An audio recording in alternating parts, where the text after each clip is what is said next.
New Ira world यानी कि नए युग की नई दुनिया में फिर से आपका स्वागत है।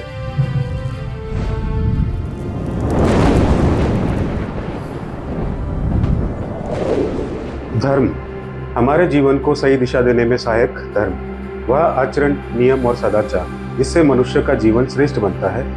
केवल पूजा पाठ तक सीमित ना होकर हमारे व्यवहार, आचार विचार और हमारे समाज में निभाए जाने वाले कर्तव्य से जुड़ा हुआ धर्म। धर्म यानी कि धारण करने योग्य। सरल भाषा में वह शक्ति या नियम जो हमें सन्मार्ग की ओर प्रेरित करते हैं, चाहे वह सत्य, अहिंसा, करुणा या परोपकार हो, वो धर्म है जो हमें सही आचरण सिखाता है। प्राचीन भारतीय ग्रंथों में धर्म को जीवन का मूल आधार माना गया है।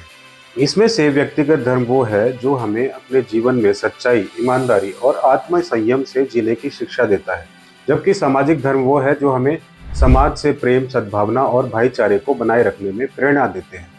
किंतु आज के सामाजिक परिप्रेक्ष्य में हम कहाँ खड़े हैं? धर्म का मुख्य उद्देश्य है व्यक्ति और समाज को समृद्ध बनाना। धर्म का पालन करके हम न केवल आत्मिक शक्ति प्राप्त करते हैं बल्कि एक बेहतर समाज का निर्माण भी करते हैं। धर्म से ही हमें यह ज्ञान प्राप्त होता है कि हम अपने जीवन में क्या सही और क्या गलत कर रहे हैं। लेकिन आज कहीं धार्मिक द्वेष, कहीं युद्ध, कहीं बेचैन करने वाली विपरीत परिस्थितियों के पीछे मूल कारण धर्म को बना डालने वाले अवसरवादियों को हमने समझने की कोशिश की है। धर्म और नैतिकता एक दूसरे के पूरक हैं। धर्म हमें नैतिक मूल्यों का पालन करने की प्रेरणा देते हैं। सदाचार, सहिष्णुता और परोपकार जैसे गुण धर्म के मार्ग पर चलने वाले व्यक्ति के जीवन का हिस्सा होते हैं। जितनी हम रिसर्च कर पाए, दुनिया में 4000 मान्यता प्राप्त धर्म है और विश्व धर्म दिवस पर हर धर्म का सम्मान किया जाता है, जिसमें ईसाई धर्म, इस्लाम धर्म, हिंदू धर्म, बौद्ध धर्म और अन्य ऐसे बहुत सारे धर्मों के साथ साथ छोटे धर्म और समुदाय भी शामिल हैं। इसमें गैर धार्मिक और नास्तिक आबादी का भी 1% शामिल है। धार्मिक युद्ध मुख्य रूप से धर्म और मान्यताओं के अंदर आ जाने वाले मतभेदों के कारण होता है। आधुनिक काल में इस बात पर अक्सर बहस होती है कि किसी युद्ध में धार्मिक, आर्थिक, जातीय या संघर्ष के अन्य पहलू किस हद तक प्रमुख है। धर्म शक्तिशाली रूप से प्रेरक है और जुझारू मनुष्य इस पर लड़ते हैं। किंतु आज के परिप्रेक्ष्य में बहुत लोगों का मानना है कि धर्म से भी सहिष्णु लोगों में संघर्ष पैदा हो गया है। कोई सुअर का मांस खाता है, कोई नहीं खाता, कोई गौ मांस खाता है, कोई नहीं खाता। अवसरवादियों के लिए बहुत आसान हो जाता है इन मतभेदों का फायदा उठाना। कुछ ऐतिहासिक संघर्षों और आतंकवाद की लहर में धर्म का फायदा उठाना, लोगों को गुमराह करके गलत रास्ते पर ले जाने में धर्म की एक प्रमुख भूमिका दिखाई देती है। सब जानते हैं, किंतु जानबूझ के आंखें बंद करके अवसरवादिता का शिकार बनना, न जाने हमारी प्राथमिकता कैसे बन गई, हमारी प्रकृति कैसे बन गई। सदियों से धार्मिक कारणों से कई संघर्ष हुए या बढ़ गए। धर्म ने एक मौलिक भूमिका निभाई युद्ध का प्राथमिक कारण होने में। ईसाई धर्म का वो धर्म युद्ध जिसमें 11वीं से 13वीं शताब्दी तक यूरोपीय महाद्वीप के मुख्य देशों ने यरूशलेम को पुनः प्राप्त करने के लिए आधिकारिक उद्देश्य के साथ मुस्लिम आक्रमणकारियों के खिलाफ क्रूसेडर यानी कि धर्म योद्धा भेजे थे। हालांकि यह आर्थिक, वाणिज्यिक और रणनीतिक हित भी दांव पर थे उस समय। 16वीं और 17वीं शताब्दी में हुगेनोट, कैथोलिक और प्रोटेस्टेंट्स के बीच फ्रांसीसी धार्मिक युद्ध और 30 साल के युद्ध के बारे में सुना है आपने। हालिया समय में जब उत्तरी आयरलैंड के विवादास्पद और लंबे समय से चले आ रहे प्रश्न की अगर हम बात करें, जिसमें प्रोटेस्टेंट्स और कैथोलिकों के बीच विभाजन ग्रेट ब्रिटेन के साथ संबंधों से संबंधित महत्वपूर्ण सामाजिक और ऐतिहासिक मुद्दा है। इस्लामी जगत में शियाओं और सुन्नियों के बीच विरोध जो है दुखद रूप से प्रसिद्ध है। वर्तमान में मुस्लिम दुनिया भर में मौजूद झड़पों और तनावों को आंशिक रूप से धार्मिक प्रेरणाओं के लिए जिम्मेदार ठहराया जा सकता है। जिहाद या पवित्र युद्ध की अवधारणा जो 11 सितंबर 2001 के आतंकवादी हमलों के बाद विभिन्न अवसरों पर प्रमुखता से उठी है, तो क्या धर्म इसीलिए उत्पन्न हुआ था? जरा सोचिए, आखिर हम इंसानों को चंद अवसरवादियों के कृत्यों ने कैसा बना दिया, बांट दिया, एक दूसरे का दुश्मन बना दिया। आज सबसे अधिक उत्पीड़ित धार्मिक समूह की अगर हम बात करें तो उसमें से एक है ईसाई धर्म। पोर्ट एपैटे द्वारा प्रकाशित वर्ल्ड वॉच लिस्ट 2019 के अनुसार 2017 के अंत और 2018 के बीच 4305 ईसाई मारे गए। दूसरी ओर उनमें से लगभग 300 मिलियन उत्पीड़न के कृत्यों से पीड़ित हैं। और 7 ईसाइयों में से एक की जान चली गई 2018 के अंत में प्रस्तुत धार्मिक स्वतंत्रता पर एशियन रिपोर्ट के अनुसार। कुल मिलाकर 38 देशों को ऐसे देशों के रूप में मान्यता दी गई थी जिनमें धार्मिक स्वतंत्रता के गंभीर उल्लंघन दर्ज किए गए हैं। उनमें से 21 में उत्पीड़न के वास्तविक कार्य हुए। अफगानिस्तान, सऊदी अरब, बांग्लादेश, बर्मा, चीन, उत्तर कोरिया, ऐसे बहुत सारे देश हैं। भारत है, इंडोनेशिया है, इराक है, लीबिया है, नाइजीरिया है, पाकिस्तान है, फिलिस्तीन है, सीरिया है, सोमालिया, सूडान, तुर्कमेनिस्तान, उज्बेकिस्तान और यमन।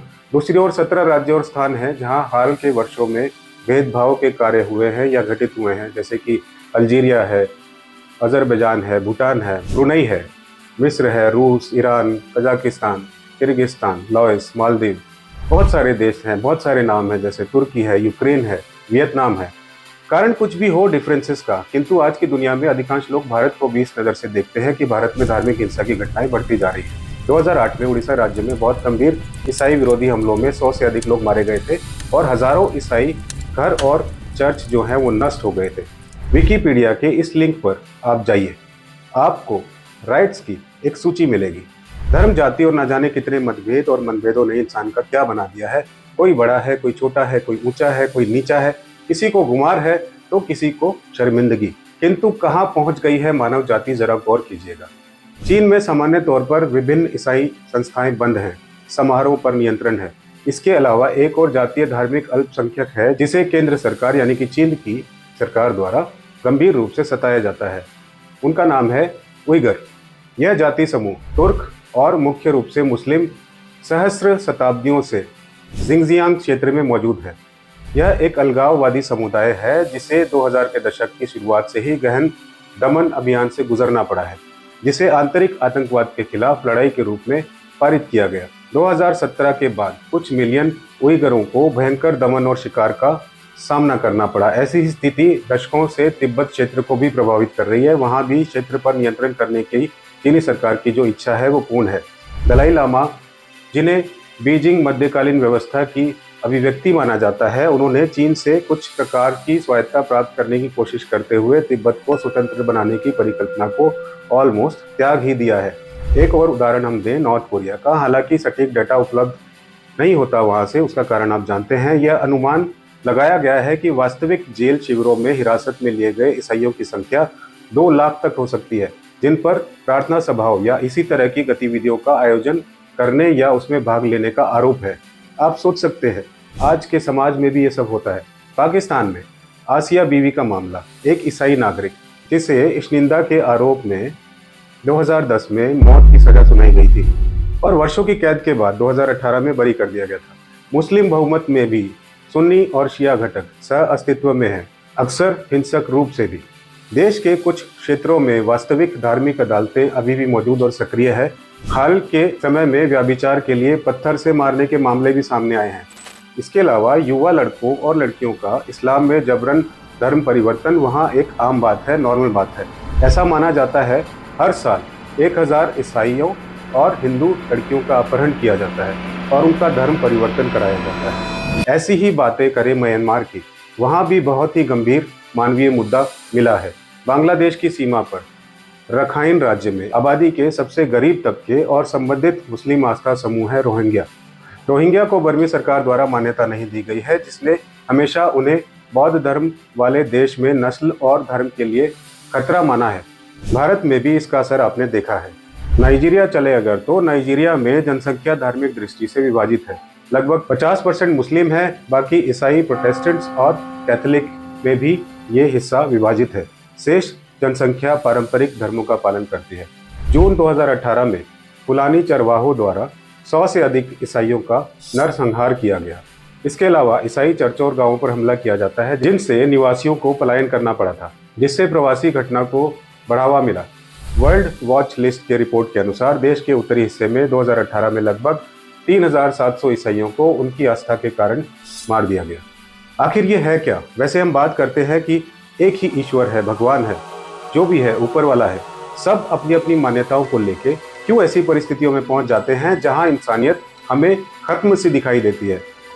क्या धर्म और मान्यताओं की सार्थकता इसी में है? जरा सोचिए, इतनी एडवांसमेंट्स या तरक्की के बाद भी हम धार्मिक दृष्टिकोण से कहां पहुंचे हैं? बोको हरम इस्लामी कट्टरवाद की घटना, जिसका नाइजीरिया के बाहर अल कायदा और इस्लामिक स्टेट जैसे अन्य संगठनों के साथ महत्वपूर्ण संबंध है, सबका रिजल्ट जो है जबरदस्त हिंसा ही है। इथोपिया में भी कट्टरपंथी इस्लाम बढ़ रहा है, खासकर देश के कुछ इलाकों में।